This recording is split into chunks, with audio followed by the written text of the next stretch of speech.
বন্ধুরা আজকে ভাবলাম কাজের থেকে বেরিয়ে একটা মিনি ব্লগ করব, তাই বেরিয়ে বললাম। কাজের থেকে ছুটি করে দেখলাম যে বাইকের তেল নেই, তখন চলে আসলাম পেট্রোল পাম্পে। আর এখান থেকে 150 টাকার মোটামুটি তেল ভরলাম। 150 টাকার তেল ভরে আবার বেরিয়ে পড়লাম বাড়ির রুমে যাব বলে, কেননা কাজ যেহেতু হয়ে গেছে রুমে যেতেই হবে এখন তাড়াতাড়ি। কিন্তু যাওয়ার পথেই মনে হচ্ছিলো খুব খিদে পেয়ে গেছে, কেননা বেলা 3টে হয়ে গেছে, এখন আমি কিছু খাই নাই, কাজ হয়ে গেছে, এখন গিয়ে আবার খাবার খেতে হবে, অনেক টেনশন রয়েছে।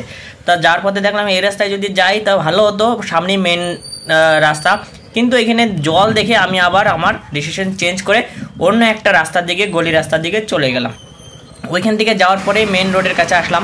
মেন রোডে দেখলাম যে হ্যাঁ এখানেই পাশাপাশি রয়েছে, আর আজকে ট্রাফিকও কম। আর দেখতে পাচ্ছ ওখানে মেট্রোর কাজ চলছে।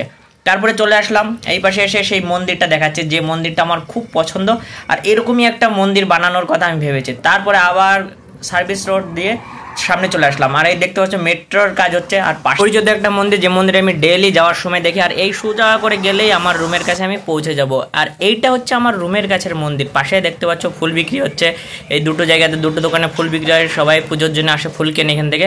আর তারপরেই চলে আসলাম আমার লাল দরজার গেটে।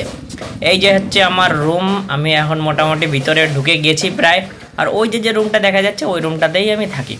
তো এইখানে রুমের ভাড়া অনেক বেশি। আর এখন ঘরে ঢুকে লাইটটা জ্বালালাম অন্ধকারের মধ্যে।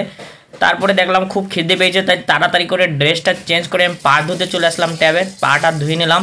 আর সঙ্গে সঙ্গে 1 মিনিটও দেরি না করে দ্রুত চলে এসে খাবারটা বেড়ে নিলাম। খাবারটা বেড়ে তাড়াতাড়ি করতে গিয়ে নুনটাও পড়ে গেল, তো তাড়াতাড়ি করে খুব তাড়াতাড়ি আমি মাখালাম একটুখানি। আর এখানে উঠছে আর ভাত সঙ্গে সঙ্গে খাওয়া শুরু করে দিলাম।